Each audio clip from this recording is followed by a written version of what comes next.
आपल्या सर्वांच्या सेवेसाठी श्रीमद दासबोध यातील दशक 17वा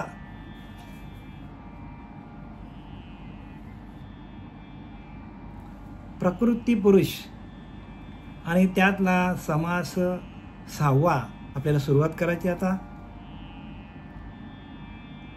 आपल्याला आपले रामदास स्वामी 450 वर्षापूर्वी होऊन गेले आणि त्यांनी काय केलं तर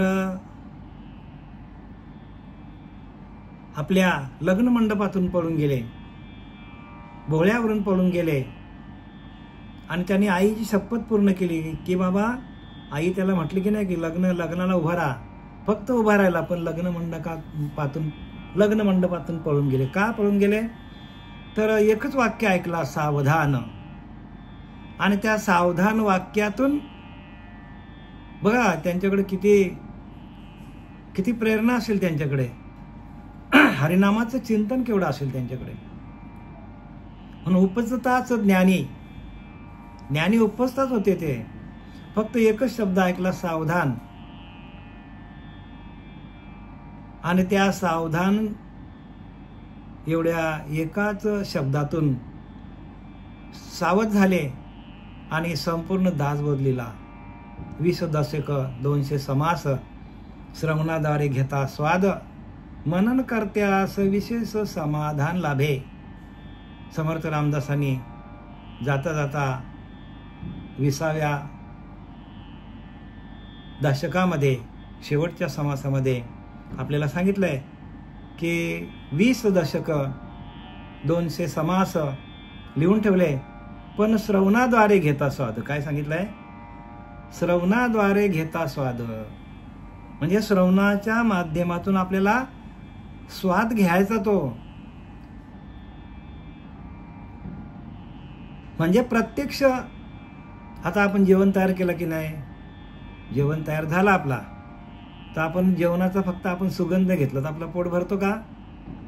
नाही ना, पोट नाही भरत. प्रत्यक्ष जेवायला लागतो. तसं हे जेवण आपल्या समोर, जेवणाचं ताट वाढलेलं आहे समर्थांनी. त्याचं आपण भक्षण केलं, प्रत्यक्ष भक्षण. पण ते भक्षण कसं करायचं तर श्रवणाद्वारे घेता स्वाद. श्रवणाच्या माध्यमातून आपल्याला त्याचा स्वाद घ्यावा लागेल. आणि मनन करत्यास, नुसता स्वाद घेऊन चालणार नाही, त्याचं मनन पण करायला पाहिजे. मनन व्हायला पाहिजे. जोपर्यंत प्रत्येक ज्ञान जो आहे त्या ज्ञानाला, तो ज्ञान काय करतो तर आपल्या मनाला उत्तेजित करतो, मनाला भगवंताशी एकरूप करतो. ज्ञान काय करतो? आपल्याला त्या स्वरूपाकडे घेऊन जातो. स्वरूप साक्षात्कार घडवून देणारा ज्ञान आहे आपल्याला, बुद्धी आहे. आणि ती बुद्धी आपली सातत्याने त्या भगवंताच्या चिंतनामध्ये असली पाहिजे. भगवंताच्या चिंतनात असली पाहिजे बुद्धी ती. आणि जोपर्यंत आपल्याला भगवंताचं चिंतन होत नाही, तोपर्यंत आपण काहीही केलं, कितीही वाचले, आणि चिंतन करता करता आलेले अनुभव, आपल्याला प्रत्येक साधकाला आलेले अनुभव या दासबोधामध्ये, त्या ज्ञानेश्वरीमध्ये, त्या भागवतामध्ये, तुकोबांच्या गाथेमध्ये त्यांनी आलेले स्वतःचे अनुभव इथे सांगितलेले आहेत. आणि ते अनुभव आपल्याला तसा अनुभव आपल्याला यायला पाहिजे. जर आपल्याला अनुभव येत नसतील तर आपलं ध्यान कमी पडतो. आणि आलेले अनुभव आपल्याला सांगता येत नसतील तर आपलं शास्त्राचं वाचन कमी पडतो. आणि शास्त्र वाचून पण जर आपल्याला कळत नसेल तर आपल्याला मनन कमी पडतो आपल्याला. म्हणून श्रवणाचं मनन व्हायला पाहिजे. जशी एखादी गोष्ट आपण बघितल्यानंतर तिचं आपल्याकडे कमीत कमी दिवसभर चिंतन असतो. एखादी चांगली गोष्ट बघितली, वाईट गोष्ट बघितली, किंवा आपण आता आपला कॅमेरा एवढा जबरदस्त आहे आपला माणसाचा की लहानपणी आपण बघितलेल्या गोष्टी आहेत, काही प्रसंग ते आपण विसरतो का? बघा, आपल्याला ताबडतोब आठवतात.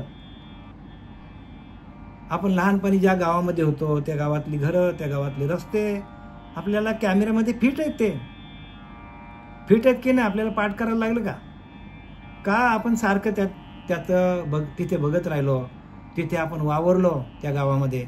आणि म्हणून आपल्याला हे सगळं कधीही न विसरणारं असं ते दृश्य आपल्या बुद्धीकडं काय झालं तर ते फिक्स होऊन गेलं. तसं आपल्या मनाकडे जे तुम्ही आता ऐकणार ते आपल्या मनाकडे फिक्स व्हायला पाहिजे, म्हणजे त्याचं मनन व्हायला पाहिजे. आणि मनने कळे सारासार विचार, मननातून सार काय आसार काय खरं काय खोटं काय कळतो. आणि सारासारे विचारे निसंग वस्तू, सार काय आसार काय हे आपल्याला कळलं तर आपल्या जवळची वस्तू आपल्याला कळतो. म्हणून श्रवण सगळ्यात श्रेष्ठ आहे. म्हणून रामदास लिहिले की नाही, जया नाही श्रवण स्वार्थ ते कैसा व परमार्थ, मागे केले तितके व्यर्थ श्रवण विन. म्हणजे श्रवण नसेल तर केलेला सगळा फुकट जाईल. आता आपण या दशक 17वा आणि समास 6वा याच्याकडे वळूया. आपण आता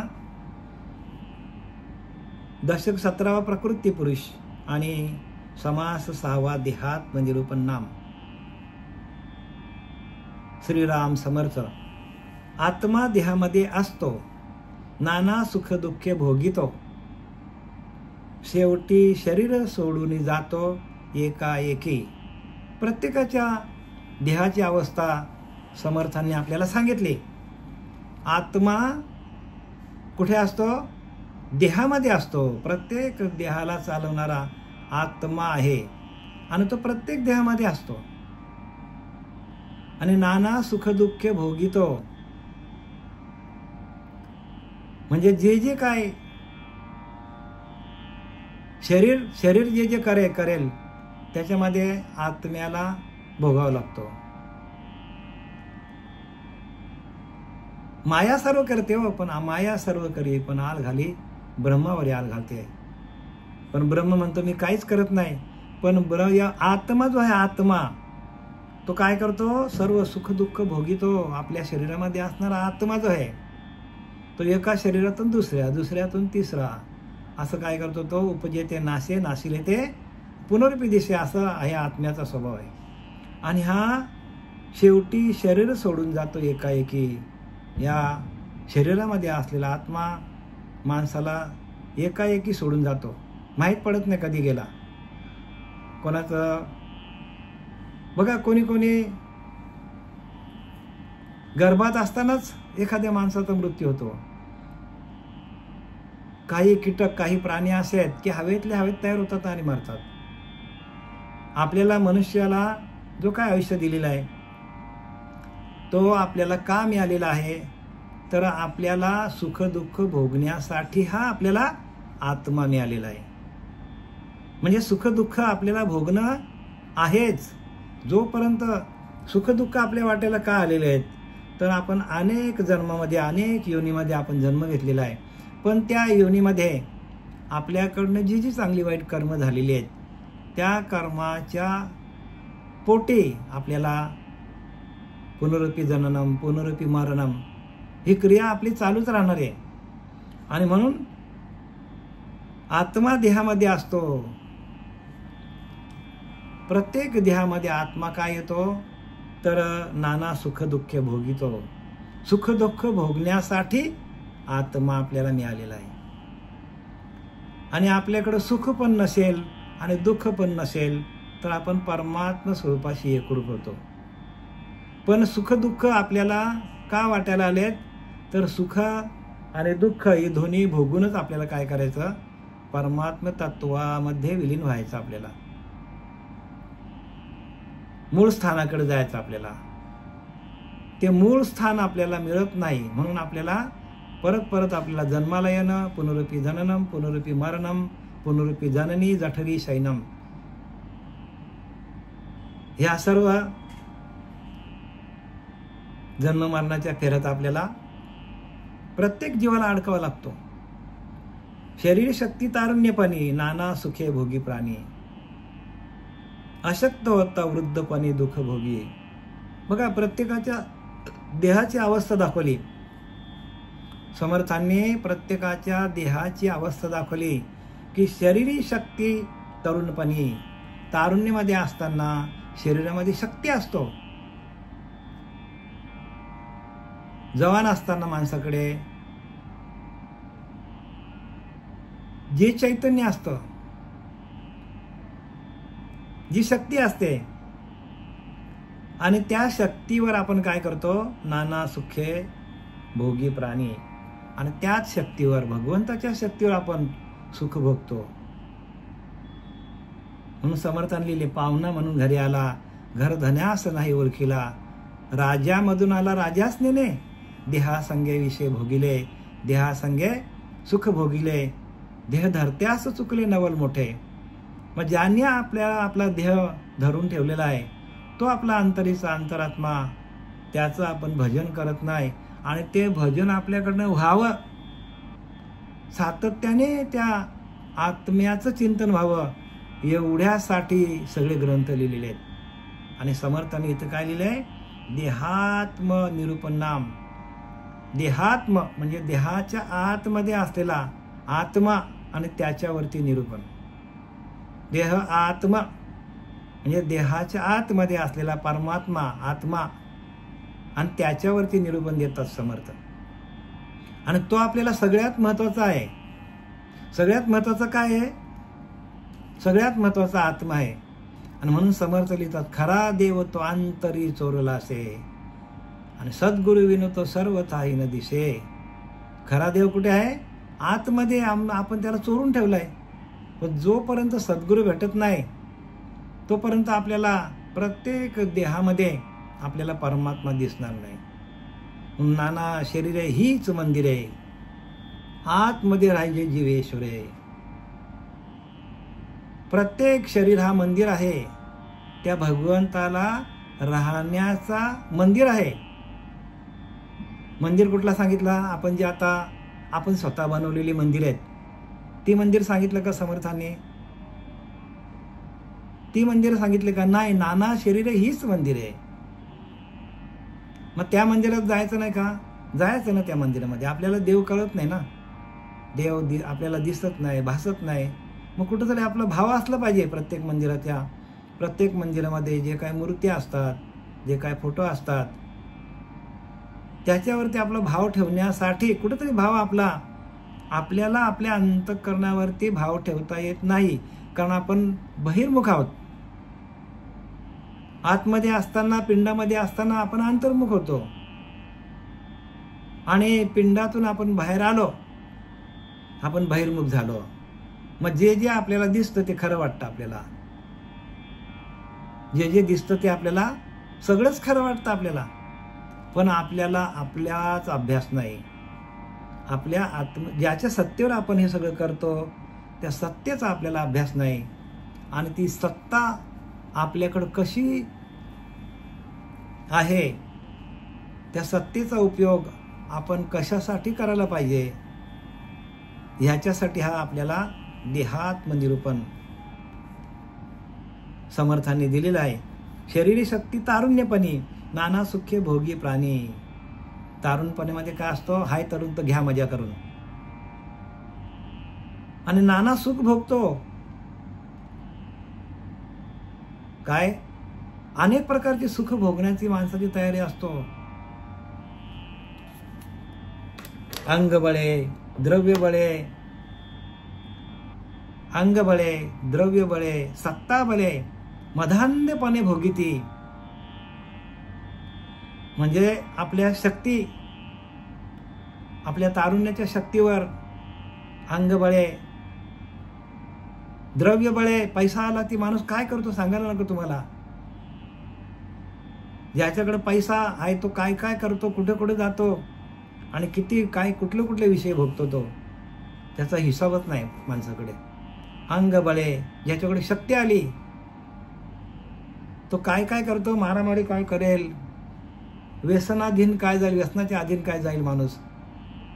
अंग बळे, द्रव्य बळे, सत्ता बळे. सत्ता आली तर सांगायलाच नको तुम्हाला. मग त्याला वाटतं की मी देशाचा पंतप्रधानच व्हावा, ही त्याची अपेक्षा असते. साधा गावचा ग्रामपंचायत सरपंच झाला तर त्याला वाटतं मी कोणीतरी काय आमदार व्हावं, खासदार व्हावं, कोणीतरी मंत्री व्हावं, अशी प्रत्येकाची इच्छा असते. का? सत्ता बले. आणि मग एकदा सत्ता आली त्याच्या हातात, मदांधपणे भोगीती, सुख सुख म्हणती पण दुःख भोगीत मरती. सत्तेच्या बलावर माणूस काय काय करतो, पण ते दुःखाला कारणीभूत सांगतात. सुख सुख म्हणताच मेले दुःख भोगिता. दुःख भोगून माणूस मरतो, पण त्याला वाटतं ते सुख आहे, पण ते सुख नाही ना. सुख कुठे आहे सांगितलंय तर एका हरिनामाच्या चिंतनामध्ये सुख आहे. आणि ही अवस्था जोपर्यंत जोडली जात नाही, जीवशिवाचं ऐक्य होत नाही, तोपर्यंत ज्ञानाची प्राप्ती कोणालाच होणार नाही. जे जे करशी आणि काही नामा परते तत्व नाही. म्हणजे प्रत्येकाने शेवटीला समर्थांनी सांगितलंय की नामच तुम्हाला वाचू शकतो, बाकी काय नाही वाचू शकत. का भगवंताचं चिंतन, जो आत्मदेव आपल्याकडे आपल्याला शेवटपर्यंत चालवतो, ज्याच्या सत्तेवर आपण हे सगळं ऐश्वर भोगतो, त्या सत्तेला माणूस विसरतो. त्या सत्तेला काय करतो माणूस? विसरतो. आणि त्या देहाकडनं जी कर्म होतात, मग एकदा का देह पडला जागेवर, तर आपला अंतरात्मा त्याच देहावर लात मारून बाहेर निघतो आणि सांगतो की मला कुठे कुठे नेलंस तू, नको ते कर्म मला करायला लावलेस या देहाने. म्हणून आपल्याला काय करायचं प्रत्येकाला, तर आपल्याला देहच आपल्याला रामरूप बनवायचं. जो भगवंताने आपल्याला देह दिलेला आहे तो कशासाठी दिलेला आहे, त्याला अखंड चिंतन विठोबामध्ये लावा. जर त्याचं चिंतन अखंड चाललं तर शेवटच्या क्षणाला तोच अंतरात्मा आपल्याला त्या परब्रह्म तत्वाशी एकरूप करेल. आणि जर आपण ह्या अंगबळे, द्रव्यबळे, सत्ताबळे मधांधपणे भोगिती, जर मधांधपणे आंधळेपणाने जर आपण त्याचा उपयोग केला, सत्तेचा, द्रव्याचा, शक्तीचा, तर मग इथे कोणाचे बा काय गेले, ज्याचे त्याने अनहित केले. आपणच आपला अनहित करत असतो. म्हणून काय लिहिले ते, शरीरी शक्ती तारुण्यपणी नाना सुखे भोगी प्राणी, अशक्त होता वृद्धपणी दुःख भोगी. जोपर्यंत तरुण आहे तोपर्यंत चाललाय सगळा, पण एकदा अशक्तपणे होता वृद्धपणी दुःख भोगी. अशक्त होत गेला माणूस तर त्याला वृद्ध अवस्था येतो. आणि वृद्ध अवस्थेमध्ये आपली शक्तीहीन झालेली असते, आपल्याकडनं सत्ता पण काय गेलेली असते, आणि अनेक प्रकारचे दुःख येतात, व्याधी येतात शरीराला व्याधी आपल्या काय येतात, याला एकमेव कारण काय की ह्या शरीराकडनं ज्या काही चुका झालेल्या आहेत, जे काय आपण या शरीराकडनं भोगलाय विषयांचं सुख, ते आपल्याला भोगण्यासाठी परत काय करते, ही माया आपल्याला जन्माला घालते. कारण आपल्याकडं विषय सुख आहेत आणि हे विषय सुखच आपल्याला काय करतात, परत जन्माला घालतात. म्हणून जन्म घेणे लागे वासनेच्या संगे. वासनेच्या संघामध्ये आपण गेलो, वासनेच्या संपर्कात गेलो तर आपल्याला जन्म घ्यावा लागतो. आणि तीची अंगी झाली हरिरूप, आणि ती वासना जर हरिरूप झाली तर आपला जन्म मरणाचा फेरा चुकला. तेची अंगी झाले हरिरूप. आपल्याला आपली कायाच हरिरूप बनवायची, आपल्याला मनालाच रामरूप बनवायचं झालं तर आपण बनवू शकतो या नरदेहामध्ये येऊन, बरं का, बाकी योनीमध्ये नाही. इतर योनीच्या ठाई हा विचारच नाही. आहार, निद्रा, भय, मैथून इतर योनीमध्ये, पण बुद्धिमत्ता नाही तिथे काय नाही, तर बुद्धिमत्ता अजिबात नाही तिथे. का बुद्धिमत्ता नाही तिथे? तर जे जे आपण कर्म केलेले आहेत त्या कर्माचं फळ भोगण्यासाठी आपल्याला काय हा परत नरदेह मिळतो. आणि एकदा का आपण या नरदेहामध्ये येऊन जे जे आपण मागे कर्म केलेले आहेत चांगले वाईट त्या कर्माला आपल्याला जर कर्मातून आपल्याला बाहेर निघायचं असेल तर त्याला एकच उपाय आहे की भगवंताचं भजन अखंड करायला पाहिजे. जर भगवंताचं भजन अखंड केलं तरच आपल्याला या संसाररूपी चक्रातून, या मायेतून, या उपाधीतून आपल्याला सहज बाजूला होता येतो. मरावे नाहीशी आवडी हातपाय खोडून प्राण सोडी. कोणाला असं वाटतं मरावं सांगा मला तुम्ही? मरावे आयसे आवडी, मरावे ना आयसे आवडी, हातपाय खोदडून प्राण सोडी, नाना दुःखे अवघडी वृद्धपणी. बघा काय सांगतात की बालपण नेमतेपणी गेले, तारुण्य अवघेची वेचिले विषयांकडे, वृद्धपणी नाना रोग, भोगणे लागे कर्म भोग. बालपण नेमतेपणी गेले, अजाणतेपणामध्ये गेले. आता तर सांगायला नको बालपण कसं जातो, जो तो आपला मोबाईलमध्ये घुसलाय. आमच्या काळामध्ये विटे होते, विटी दांडू होता, भवरा होता. आता ते खेळ राहिलेच नाही. आता कारण जो काही हा डब्बा त्यांच्या हातात मिळालाय, हा खोका, त्या खोक्यामध्येच अखंड घुसलेला असतात पोरं नेमतेपणामध्ये. हो, त्यांना काय समजतं? बालपण नेमतेपणी गेले, तारुण्य अवघेची वेचिले विषयांकडे. आणि तारुण्य आल्यानंतर आता कॉलेजला दिसतात आपले काय काय चालले ते. कॉलेजला गेल्यावर कॉलेजचे विद्यार्थी काय करतात दिवसभर?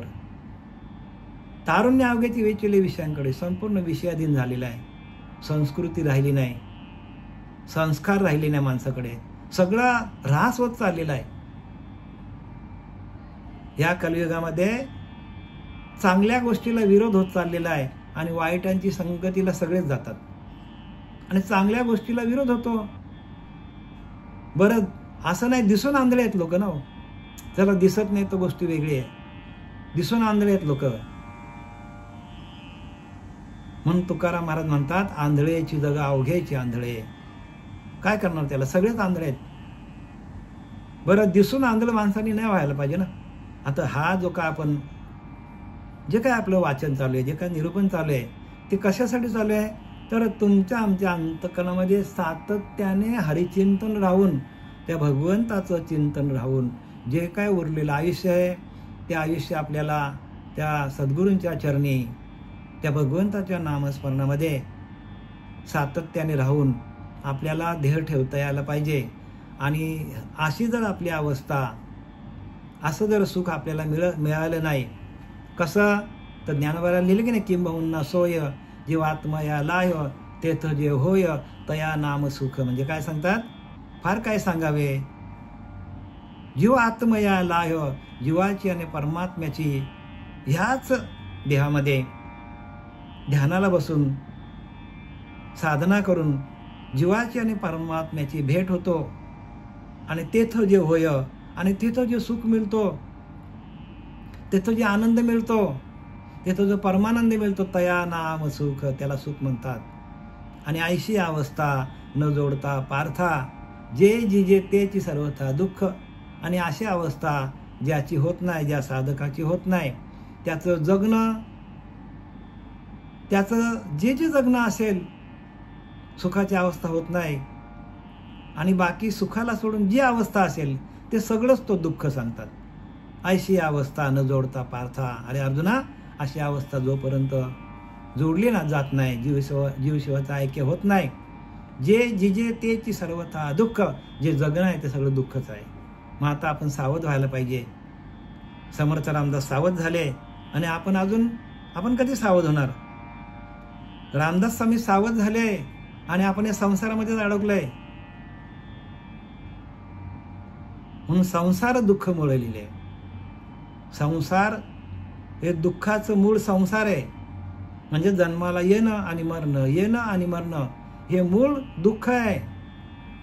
आणि ते जन्म मरणाचा फेरा चुकवण्यासाठी हा आपल्याला नरदेह मिळालेला आहे आणि आपण ते करतच नाही. सकाळी उठला की मस्त नाश्ता करायचा, दुपारचं जेवायचं, जरा झोपायचं, झालं. संध्याकाळ आली की अरे दिवसावर दिवस चालले आपले, पल गेले घटका गेली, बरं का. दिवस गेले, पल गेली, घटका गेली. दिवस गेले, महिने गेले, पल गेली, घटका गेली, घंटा वाजे घनानाना. आयुष्याचा नाश होतो राम कार्य म्हणाना.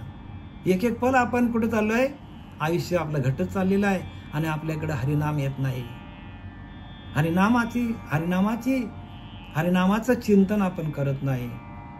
आणि ते चिंतन आपल्याकडनं व्हावं म्हणून समर्थांनी स्वतः सावध झाले आणि आपल्याला सावध केलेलं आहे. आता आपण जे बेसावध आहेत त्यांच्या जोडीला गेलो तर आपण सावध होऊ का? म्हणून संतांची वचनं हे आपल्या आत्म्याचं खाद्य आहे. अन्न हे आपल्या पोटासाठी, अन्न हे देहाचं खाद्य आहे. अन्न कोणाचं खाद्य आहे? ह्या देहाचं खाद्य अन्न आहे. पण आपल्या आत्म्याचं खाद्य काय आहे? आत्म्याचं खाद्य काय आहे? तर संतांची वचनं आपल्या हृदयामध्ये साठवून ठेवणं. एक एक संतांचं वचन आहे ना, ते वचन घेऊन किंवा एक एक संतांची ओवी आहे ना, ती ओवी घेऊन त्याच्यावर आपण मनन करायला पाहिजे. आणि ज्या वेळेला आपलं असं मनन होईल त्यावेळेला आपण परमात्म्याच्या जवळच आहे. म्हणून जनाबाई काय म्हटली? वाचावी ज्ञानेश्वरी, डोळा पाहावी पंढरी, ज्ञान होय अज्ञानाशी, ऐसा वर त्या टिकेशी. ज्ञान होय अज्ञान, अज्ञानी माणसाला पण ज्ञान होईल. अज्ञानी माणसाला पण ज्ञानेश्वरी ज्ञानी करते. कशासाठी करते ज्ञानी? तर संतांची वचनं ऐकता ऐकता संतांनी दिलेले प्रमाण आपल्या आत्म्याचं खाद्य आहे आणि त्या प्रमाणातून आत्मा शुद्ध होत जातो. आपला अंतरात्मा शुद्ध होत जातो आपोआपच. कारण ती संतांच्या वचनामध्ये प्रकाश आहे. संतांनी आपल्या स्वतःच्या प्रकाशातून लिहिलेली वचनं, लिहिलेले अभंग आहेत आणि ते आपण घेतले तर आपण संतांसारखंच होतो. वचनं कोणाचे आहेत? प्रमाण कोणाचे आहेत? अभंग कोणाचे आहेत? ग्रंथ कोणाचे आहेत? संतांचे आहेत. आणि आपण संतांचं वाचन केलंच नाही, ग्रंथाचं आपण श्रवण केलंच नाही आणि नुसतं आपण सोहम करत बसलो तर आपल्याला ते सापडेल का? कारण त्यांनी लिहिले की बाबा आपल्याला आलेले अनुभव आहेत, गुरुप्रचिती, आत्मप्रचिती आणि शास्त्रप्रचिती. गुरुला प्रचिती आली आणि ती प्रचिती गुरुने शिष्यालाही आणून दिली. आत्मप्रचिती म्हणजे आत्मदेवाशी एकरूप करून दिलं गुरुने. आत्मप्रचिती म्हणजे आत्म्याचं चिंतन करता करता आलेले अनुभव आणि ती प्रचिती आहे. अनुभव म्हणजे काय? प्रचिती आहे ती. आत्मप्रचिती आणि शास्त्रप्रचिती म्हणजे गुरुने सांगितलेलं आपल्याला अनुभवाला आलं आणि आपल्या आत्म्याकडे ती प्रचिती आली. आपल्याला गुरु काय सांगतात की जीवशिवाचं ऐक्य करून देतात गुरु. आणि जीवशिवाचं ऐक्य केल्यानंतर आपल्याला तशी काय येतो? आपल्याला आत्मप्रचिती येते आपल्याला तशी. म्हणजे आत्म्याकडे तो भाव तयार होतो आणि तो आत्म्याकडे झालेला भाव आपण शोधण्यासाठी, बरोबर आहे का, हे शोधण्यासाठी ग्रंथ वाचायला पाहिजे. आणि जर आपल्याकडे आत्मभाव तयार होत नसेल किंवा कमी पडत असेल तर ते आत्मभाव वृद्धिगत होण्यासाठी किंवा वेड्यावाकड्या मार्गाला आपण चाललोय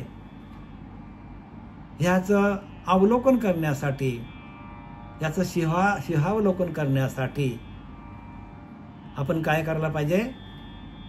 तर शास्त्र वाचायला पाहिजे. शास्त्रामध्ये काय सांगितले? फार महत्वाचे शास्त्र आहेत देवा. असे बरेचसे अधिकारी पुरुष बघितले, ते फक्त काय साधना करत राहिल्यात पण शास्त्र काय बघतच नाही हो आणि लोकांना सांगत सुटल्यात.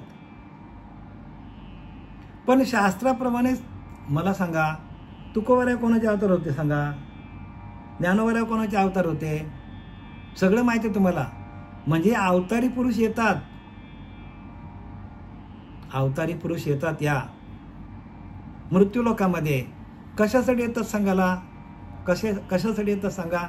तर जड जीवाचा उद्धार करण्यासाठी, अज्ञानाचा नाश करण्यासाठी. मग त्यांचं कार्य तेच आहे ना. आणि मग आपण त्यांचं कार्य ते आहे, तर त्यांनी जे काय कार्य करून ठेवलेलं आहे, त्यांनी जे काय तीर्थ लिहून ठेवलेलं आहे, ते तीर्थ आपण जर प्राशन केलंच नाही तर आपलं अंतःकरण शुद्ध होईल का? क्षेत्र राहिलं तिकडे, क्षेत्राला जाऊन काय नाही.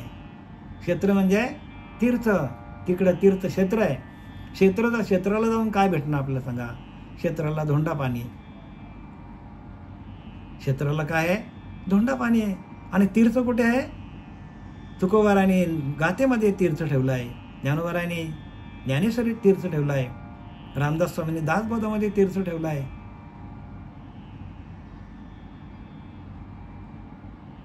नाथ बाबांनी भागवतामध्ये ठेवलं आहे. असं प्रत्येक संतांनी तीर्थ ठेवलेलं आहे. पण तो आपल्याला प्राशन करता यायला पाहिजे.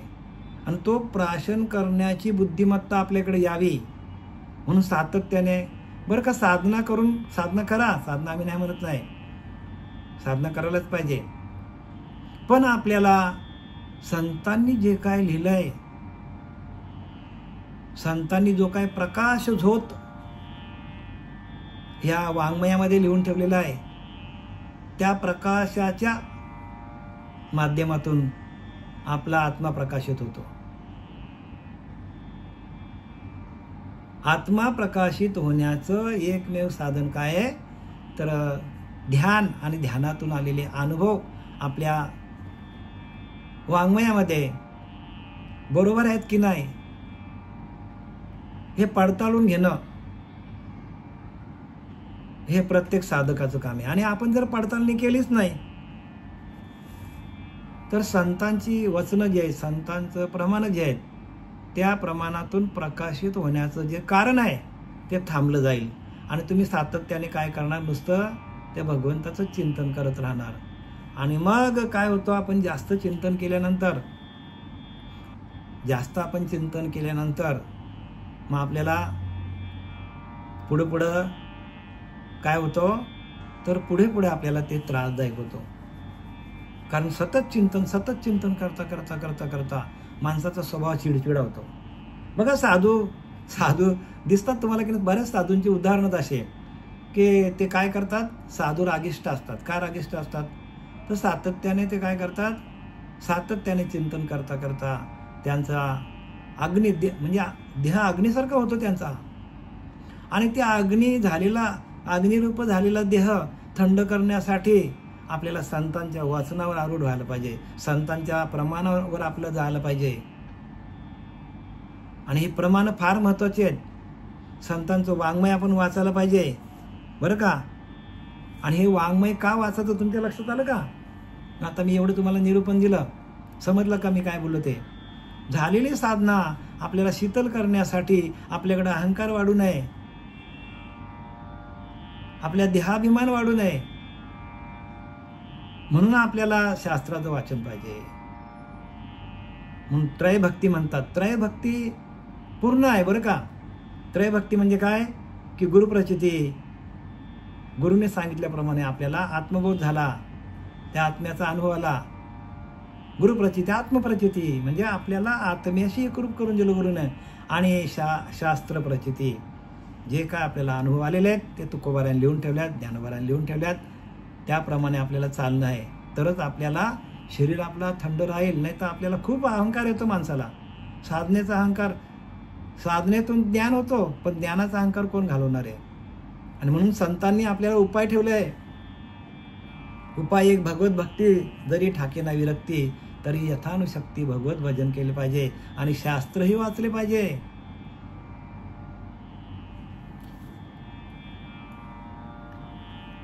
मरावे नाहीशी आवडी, हात पाय खोडून प्राण सोडी.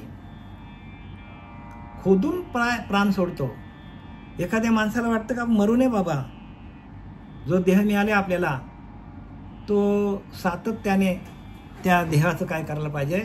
तर मरावं असं वाटतच नाही कोणाला. मला सांगा, जो माणूस जन्माला आलाय त्या माणसाला असं वाटतं का आपण मरावं? आपल्या प्राणावर सगळ्यात माणसाचा प्रेम असतो, आपल्या जीवावर सगळ्यात प्रत्येक जीवाचा, त्या आपल्या प्राणज्योतीवर प्रत्येकाचा कसा असतो, प्रत्येकाचा जीव असतो त्याच्यावर. म्हणजे कोणाला आवडत नाही जगाला. असं वाटतं 100 वर्षाच्या पुढे पण लोकांना असं वाटतं इंजेक्शन मारून लोक जगतात. 90 वर्ष झालेले डॉक्टरकडे जातात. का जातात डॉक्टरकडे? कारण त्यांना माहिती आहे की हा नरदेह आपल्याला परत परत मिळणार नाही. सर्वसामान्य लोकांना असं वाटतं. म्हणून संतांनी उपाय करून ठेवला की हा नरदेह जो मिळालेला आहे तो ज्याने दिलाय, ज्या भगवंताने दिलाय, त्या भगवंताला समर्पण कसं करता येईल आपल्याला. मग तो परत आपल्याला जन्माला घालो अथवा न घालो, पण ज्याचा आहे त्याला आपण द्यायला पाहिजे. संतांनी हा उपाय काढला की ज्यांनी हा देह दिलेला आहे तुम्हाला, ज्या परमात्म्याने आपल्याला हा देह दिलेला आहे तो आपल्याला परमात्म्याला परत जसाच्या तसाच देता यायला पाहिजे. पण आपल्याला जसाचे तसा देता येत नाही. जशी एखादी गाडी आहे, गाडी काय करतो माणूस वापरतो, मग ते कुठे तिला ठोकतो, काय पाठी म्हणून ठोकतो, साईडनं ठोकतो, सगळ्या बाजून तिचा चपटा बनवून टाकतो. तिच्या समोरच्या लाईटी काय फुटतात, तिच्या स्टेअरिंग कुठे जाते त्याची. म्हणजे गाडीची अवस्था ही आहे, का कुठे पण आपटतो. तसा हा मनुष्य देह मिळालेला आहे. या मनुष्य देहातून मनुष्य सगळ्या विषयांमध्ये आपटून झपटून सगळ्या बाजूनी काय होतो, तो संपूर्ण खंगला प्राणी असा शब्द वापरलाय. प्राणी खंगला म्हणजे देहामध्ये काहीच नाही, खोकला झाला. सगळे विषय माणसाला खोकला करून टाकतात आणि अंतकाली ते विषयच आपल्या समोर येतात. अंतकाली आपल्याला जे जे आपण भोगलेलं आहे आयुष्यामध्ये तेच समोर येतं माणसाला, तेच त्रास देतो माणसाला. दुसरं काहीही त्रास देत नाही माणसाला. जे आपण भोगलेलं नाही ना, मला सांगा, आपण द्वैतात बघितलं तर ज्यांच्याशी ओळख आहे तेच आपल्याला त्रास देतात. जे आपल्या अनोळखी आहेत ते आपल्याला त्रास देतील का? मग आपण आपल्या द्वैतामध्ये कोणाशी संबंध किती ठेवायचे हे आपण ठरवलं पाहिजे. तसं आपल्या अंतःकरणामध्ये आपण विषयांशी संबंध किती ठेवायचे हे आपण ठरवायला पाहिजे. आणि आपण त्या विषयांशी आपण जास्त संबंध ठेवला तर आपल्याला 84ला घेतल्याशिवाय राहीना. आणि एकदा मेल्याने सुटेना, जन्मजन्मी यातना, आपणास मारी वाचविना आत्महत्यारा. आपणच आपल्या आत्म्याचा घात करतो. एकदा मेल्याने सुटेना, जन्मजन्मी यातना. बघा, एकदा मेलो आपण सुटलो का? नाही ना. परत कुत्र्या जन्माला गेलो, जेवायला मिळणार नाही, झोपायला बाहेर पाण्यात फिरावं लागेल. माशाच्या जन्माला गेलो, तिथे कोणतरी कोळेल, आपल्याला काय करेल, ते गळाला गुतवेल आपल्याला. हरणीच्या जन्माला गेलो, वाघाची भीती आहे का सांगा? 84 लक्ष योनीमध्ये सुख आहे का? आता तर आपल्याला मस्तपैकी आपण डनलॉपच्या गादीवर झोपतो, एसी लावतो, काय काय आपली मजा आहे बाबा. मनुष्य देहाल्यावर आपण सगळी मजा आहे आणि आपण मजा मारत बसलोय. पण ज्याच्या सत्तेवर आपण हे वैभव भोगतो त्या सत्तेला आपण विसरलोय. म्हणून देहासंगे कर्म केले, देहासंगे विषय भोगिले, देह धरत्यास चुकले नवल मोठे. ज्याने आपल्या देहाला धरलाय त्या अंतरात्म्याला आपण विसरलोय. उगाच पाहुणा म्हणून घरी आला, घर धन्यास नाही ओळखीला. बघा, आपण एखाद्या माणसाच्या घरामध्ये पाहुणा गेलो तर आपण लगेच बोलतो, विचारतो की नाही आपण, या घराचा धनी कोण आहे, या घराचा मालक कोण आहे. पण आपण विचारतो आपण प्रत्येक माणूस पुढे गेल्यावर. पण आपल्या ज्या देहरूपी घरामध्ये आपण आलोय, या घराचा धनी कोण आहे त्याचीच आपण ओळख घेत नाही. उगाच पाहुणा म्हणून घरी आला, घर धन्यास नाही ओळखीला. राजामधून आला पण राज्यास नेणे, राज्यामधून आला पण राजास नेणे. देहासंगे कर्म केले, देहासंगे विषय भोगिले आणि देह धरत्यास चुकले नवल मोठे. ज्याच्या सत्तेवर आपण कर्म केले, ज्याच्या सत्तेवर आपण संसाराचा भोग घेतला, विषय भोगले, आपण त्या सत्तेला आपण विसरलो, नवल मोठे. समर्थ म्हणतात, बरे ज्याची जशी टाकी तैशी करावे. मला काय जाणं, माझं काय जाणार नाही, तुम्हाला करायचं ते करा, मला काय घेणं नाही. म्हणजे याचा अर्थ त्यांना सांगायचं काय, की अंतकाळ आहे कठीण कठीण, प्राण्या भजरे गोविंद गोविंद. म्हणून सावधतेचा इशारा देण्यासाठी सावधान बोलल्याबरोबर ते बोळ्यावरून पळून गेले. का? त्यांना माहिती आहे बाबा आता आपण अडकलो. आणि आपण सावधान बोललो, आपल्याला किती मजा वाटते. संसार म्हणजे माणसाला मज्जाच मज्जा. पण आपल्याला या मज्जेमधून निघण्यासाठी समर्थांनी आपल्याला मार्ग दाखवलेला आहे. बरं ठीक आहे, तुमचं लग्न झाला, मुलंबाळं झाली, सगळा संसार करा, पण आता तुम्ही यातून बाहेर कसं पडायचं? राजयोग मार्ग सांगितला आपल्याला. 6 अध्याय आत्मसंयम योग सांगितलं ज्ञानेश्वरीमध्ये. दासबोधामध्ये आत्मदर्शन, अजपा निरूपण नाम. किती चांगले चांगले समास आहेत, किती चांगले चांगले अध्याय आहेत. पण आपण त्याचा अभ्यास कुठं करतो? तर प्रत्येकाने अभ्यास करा. कारण अभ्यासवनी सर्वथा, म्हणून अभ्यासवनी सर्वथा काही दुष्कर नाही. या लागी माझ्या ठाई अभ्यासी मिळे अर्जुना. अभ्यासाशिवाय म्हणजे ध्यानाशिवाय दुसरा मार्ग नाही सांगतात. म्हणून अभ्यासवनी काही सर्वथा दुष्कर नाही. अभ्यासाशी काही सर्वथा दुष्कर नाही. म्हणजे अभ्यासाशिवाय दुसरा मार्गच नाही. अभ्यासाशी काही, अभ्यास केला तर सर्व काही सोपं आहे. अभ्यासाशी काही सर्वथा दुष्कर नाही. अभ्यास केला तर काहीच कठीण नाही. या लागी माझ्या ठाई. म्हणून अर्जुना काय कर, माझ्या ठाई मला तुला भेटायचं असेल तर अभ्यासी मिळे. अभ्यास करूनच भेट, ध्यान करूनच भेट. असं कोणालाही भेटता येत नाही. मना विनायशी आवडी, हात पाये खोडून प्राण सोडी. बघा माणूस काय करतो, त्याला मरायला आवडत नाही, असं वाटतं अजून जगावं अजून जगावं. ह्या डॉक्टरकडे जा, त्या डॉक्टरकडे जा, त्या डॉक्टरकडे जा. मोठे मोठे जेवढे पैसे असतील तेवढे, जेवढी शिल्लक आहे तेवढी सगळी खर्च होतं माणसाची. द्वैतातली शिल्लक सगळी संपते माणसाची. म्हणून द्वैतातली शिल्लक माणसाला कुठे कामा येत नाही. कारण पैसा असल्यावर, तुम्हाला बोललो आता की अंग बले, ताकद असली अंगाच्या बलाने, सत्ता बले, सत्ता असली की सत्तेच्या बलावर, द्रव्य बले, पैसाच्या बलावर, मधांधपणे भोगिते विषय. मधांधपणे आंधळेपणामध्ये माणूस विषय भोगतो. आणि मग ही आपल्याला काय येतात, अंतकाल आहे कठीण कठीण. कठीण प्राण कठीण आहे अंतकाली. मानती मती तैशी प्राणी या जानगती. अंतकाली जशी जशी ज्याच्याकडे जशी वासना असेल त्या वासनेप्रमाणे जन्म घ्यावा लागतो माणसाला.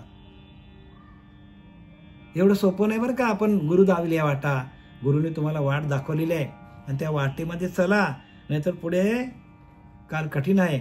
नाना दुःख अवघडी वृद्धपणे. काय लिहिले, अनेक म्हातार झाल्यावर माणसाला अनेक प्रकारचे जे काय आपण भोगलेले असतात विषय, त्या विषयांची बिलं आपल्याला येतात अंतकाली. गाडी आपली ऑक्शन काय निघतो, जशी एखादी बँक कशी आहे बुडीतमध्ये निघते, तशी आपली गाडी कशात निघते, तर भंगारमध्ये निघतो आपली गाडी महाराज. एक दुखणा सुटला का दुसरा, दुसरा का तिसरा, तिसरा का चौथा. ढोपऱ्यांचं झालं बरं वाटलं का लगेच कुठेतरी किडनीला त्रास होणार, किडनीचं बरं वाटलं की लगेच हृदयाला त्रास होणार, हृदयाला जरा बरं वाटलं का लगेच परत कुठेतरी आपल्याला डायबिटीसचा त्रास होणार. अनेक प्रकारचे आपल्याला बिलं येतात. आणि हे येण्याचं कारण काय, तर झालेल्या आपल्याकडनं झालेल्या चुका आहेत. या एक आपल्याकडनं झालेल्या 100% आपणच, हे आपलेच बिलं आहेत. जे वाट्याला येतो ते आपणच कर्म केलेले आहेत. दुसऱ्यांना दोष देण्यात काय अर्थच नाही. आणि म्हणून त्यांनी काय सांगितलंय, त्याने आपल्याला धीर दिला पुढे, की जे आपण केलंय त्यासाठी एकच उपाय सांगितलाय. तृण अग्निमेळ समरस झाले तैसे नामे केले जपता हरी. ज्ञानवाला सांगतात, तृण अग्निमेळ समरस झाले तैसे नामे केले जपता हरी. एकदा त्या तृणाला आग लागली त्या पेंढ्याला आग लागली का अग्नी स्वरूप होतं ते. तसं आपण नाम जप करता करता, त्या भगवंताचं नामस्मरण करता करता, भगवंत असं म्हणणार नाही तुम्हाला की तुम्ही एवढी पापं केलेली आहेत. नाही, तुम्ही फक्त नाम जपा, तुम्ही भगवत स्वरूपाला जाता. आपल्याला कितीतरी उदाहरणं आहेत. वाल्याकुलीचं उदाहरण सगळ्यात सोपं आहे. जे काय आपल्याकडनं आत्तापर्यंत झालेलं असेल त्या सगळ्यावर उपाय काय? उपाय एक भगवत भक्ती. जरी ठाकेना विरक्ती तर यथानुशक्ती. भगवत भजन केलं पाहिजे. भगवत भजन म्हणजे काय? जे आपल्याला श्री गुरुने जे काय आपल्याला नाम दिलेलं आहे त्या नामाचं चिंतन करायला पाहिजे. नामाचे चिंतन प्रगट पसारा, असाल तेथे करा जेथे तेथे. असाल ते करा म्हणजे नामाचे चिंतन प्रगट पसारा. कुठे पण जा तो प्रगटच आहे नाम, पण आपण त्याला घेत नाही. असाल ते करा, जिथं असाल तिथं नामस्मरण करा. म्हणून मी कालच्या प्रवचनात सांगितले, आसनी शयनी भोजनी विसर नाही माझ्या नामी, तया नाम आत्मज्ञानी बोली जे पार्था. भगवंत सांगतो अर्जुनाला, आसनी शयनी झोपताना, बसताना, उठताना, खाताना, पिताना, आसनी शयनी भोजनी विसर नाही माझ्या नामी. बघा, म्हणजे ज्या पुरुषाला त्या भगवंताचं विसरच पडत नाही, खाताना, जेवताना, बसताना, उठताना, झोपताना विसर नाही माझ्या नामी, तया नाम आत्मज्ञानी बोली जे पार्था. त्याला आत्मज्ञानी म्हणतात. म्हणजे जोपर्यंत आपलं अखंड चिंतन चालत नाही तोपर्यंत आपल्याला आत्मज्ञानी म्हणता येणार नाही.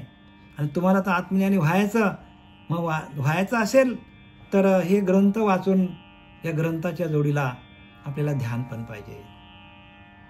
काय पाहिजे? म्हणून समर्थांनी बऱ्याच ठिकाणी आपल्याला कितीतरी सावध केलंय, कितीतरी आपल्याला सावध केले. स्वतः सावध झाले आणि आपल्याला सावध करण्यासाठी आपल्याला 20 दशक 200 समास लिहून दिले आपल्याला. पण आपल्याला तसा सद्गुरू मिळत नाही सांगणारा, आणि तसा सद्गुरू मिळत नाही. म्हणून शिष्य असं न लविती साधना, न करविती इंद्रिय दमना, आयशे आडक्याची गुरु तीन, मिळाले तरी फेकून द्यावे सांगतात. ज्या शिष्याला साधन लावत नाही, ध्यान करायला लावत नाही जो गुरु, शिष्य असं न लाविती साधन, शिष्याला ध्यान करायला लावत नाही. न करविती इंद्रिय दमन, आणि ध्यानातून इंद्रिय दमन होतो. ध्यानातूनच इंद्रियांवर आपल्याला विजय मिळवता येतो. आपले इंद्रिय मोकट सुटले तो, जे काय बाहेर दिसतं तिकडे आपण चाललोय. इंद्रिय दमन म्हणजे काय? त्या सर्व इंद्रियांना आपल्या एका आत्मतत्वाकडं, सर्व इंद्रियांच्या वृत्ती घेऊन आपल्या हाती, बुद्धी मिळे एकांती, बुद्धी आत्मया मिळे एकांती, प्रिया जैशी. बघा ज्ञानोबा किती, बाबा काय सांगावं, ज्ञानोबरांच्या उभ्या केवढ्या आहेत, भारी आहेत. पण आपण ते घेत नाही ना. सर्व इंद्रियांच्या वृत्ती आहेत, सगळे इंद्रिय, डोळ्याचं बघणं आहे, कानाचं, सगळं बाहेर चाललेत.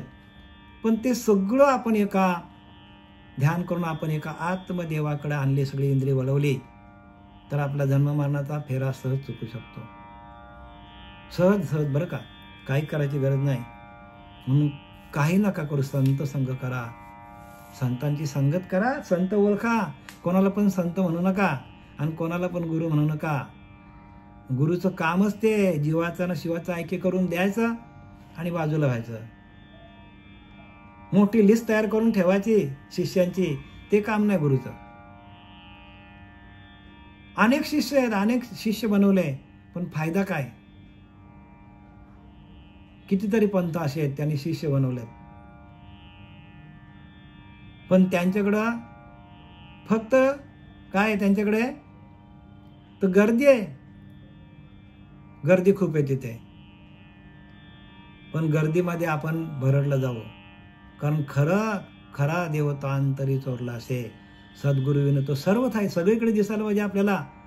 कुत्र्यात, मांजरात बघा संतांचे कसं कोणाला चिमणीत दिसला, कोणाला गाढवात दिसला, कोणाला रेड्यामध्ये दिसला. आपल्याला दिसतो का?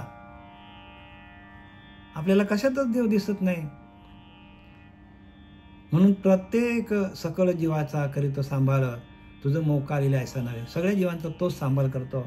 आपल्याला टाकेल अशातली वार्ता नाही, पण आपण त्याचं भजन करायला पाहिजे सातत्याने, आत्मचिंतन. म्हणून ज्ञानदेव म्हणे भजा आत्मदेवा अखंड सेवा. ज्ञानवाल्याने आपलं सावध केलंय. अंतकाल आहे कठीण कठीण प्राण्या भजरे गोविंद गोविंदो. जो आपल्याकडे नाम चालू आहे नाभीपासून उन्मेष वृत्ती ते पराजानीची श्रुती ध्वनी पश्यंती हृदय मी वसे. बघा रामदास स्वामींनी लिहिलंय गजपा निरूपण मध्ये, ध्वनीपासून नाभीपासून उन्मेष वृत्ती म्हणजे नाभीच्या वरच्या दिशेला आपल्याला ते नाम उचलता यायला पाहिजे. नाभीपासून उन्मेष वृत्ती तेची पराजानीची श्रुती, ती परा आहे ध्वनी पश्यंती. आणि त्या नामाचं चिंतन करता करता आपल्याला त्या नामाची ध्वनी म्हणजे त्याला अनाहत नाद म्हणतात, ते हृदयामध्ये होतात. ध्वनी पश्यंती हृदयी मी वसे. बघा पश्यंतीमध्ये ध्वनी निर्माण होतात आणि हृदयामध्ये मी आहे सांगतात. तैसा हृदयामध्ये रामो असता सर्व सुखाचा आराम ज्ञानवर सांगतात. का भ्रांताशी की भ्रांताशी काम विषयावर आहे. मी हृदयामध्ये आहे तुझ्या का तू विषयांकडे पळतोस. तैसा हृदयामध्ये रामू असता सर्व सुखाचा आरामू की भ्रांताशी काम विषयावर आहे. का तुला बरं भ्रांती पडले, तू कामाकडे धावतो, विषयांकडे धावतो. मी तुझ्या हृदयामध्ये आहे. हृदय असतो नारायण. आपल्याला बरंच काय बोलता येईल, पण आपल्याला वेळ कमी पडतो. माझ्या तीनच वेळ झालेली सेवा आपले सच्चिदानंद सद्गुरू श्रीपाद बाबा, पांडुरंग देवेकर बाबा, रामदास बाबा